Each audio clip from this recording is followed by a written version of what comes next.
krūptelėjęs iš nuostabos, būtų negalėjęs pasakyti, ar ši mintis jį užklupusi reginti ištryptą smėlį, ar kiek vėliau, aptikusi tartinai siūbuojančias krūmų šakas, ar netgi tada, kai akis jos lydo tarnės kontūrą, kad atsispyrusi nuo dailaus klubo pamatytų taip pat ir jos draugužį. Nepaisant to, visai pasirodė taip keistai dėsninga, logiška, lyg jis pats tęstų kūrinį. Tiesa, kiek per rimta, kad tai būtų jo kūrinys. Šie stovi vienas prieš kitą jokių drėgmėje kaip vandenyje. Žvilgsnius išlaikydami įvestus tolybėn, į kažką, kas egzistavo už pasakojimų ribų, turbūt kažką reikšmingo, svarbaus, nepamainomo. Rimtis ir susikaupimas apie dugnę rodės, jog to, kas galbūt matoma, neįmanoma ištraukti iš horizonto. Bet gal ir pernelyg laikino trapaus, kad tam vertėtų pasakojime suteikti kūnišką ir daiktišką pavidalą, stovė taip niauriai, o ir iškiliai, tarytum suvoktų, jog tarsi, kai jų žvilgsniai bus atitraukti, o tai vis tiek, kad nors turės nutikti, tas naujasis pasaulis liausias egzistavęs, prapuls išnyks nebūtyje ir jie galės manytis lėmė, jog jis neišsaugotas ateičiai. Galima sakyti, atrodė, jog sutelkė akise visą valią žiūrėti, nepabrėžė, išryškino to, ką patys buvo už horizonto sukūrė trumpamžiškumą.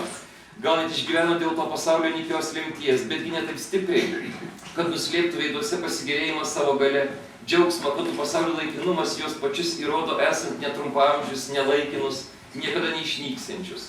Tarsi rūstus lemties prievaizdai ar net jo šeimininkai, jie atrodė pasinaudojantys svetimų laikinumų vien pabrėžti savo amžinumui, įsiteikti galintis bet ką iš nieko sukurti ir vėl sunaikinti nieke. Jis virpėjęs iš džiaugsmo. Delnui pašokus į priekį, tarsi siektų lentynoje knygos, matyt pasąmonėms sakė, kad dievai egzistuoja tik literatūroje, jie negali būti tikri.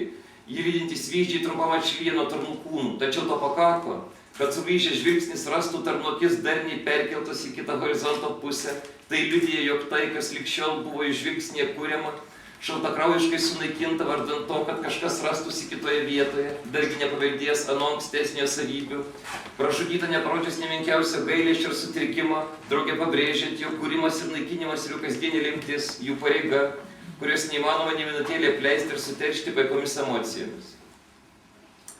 Pakylėtumas, kurį šią akimirką tvyriojo tarnuose, užliejęs visą peizažą apokalipsės siaubu, jį dar sustiprinusi nerami baiminga tyla, kylanti suvokiant, jog netrukus į dar kitą vietą persikėlė žvilgsnį, vieną parodys išnykusi, o kitą atsiradusi, siaubu, kuriame jo tirtesys po krūmai tapo apskritai sunkiai suvokiamas.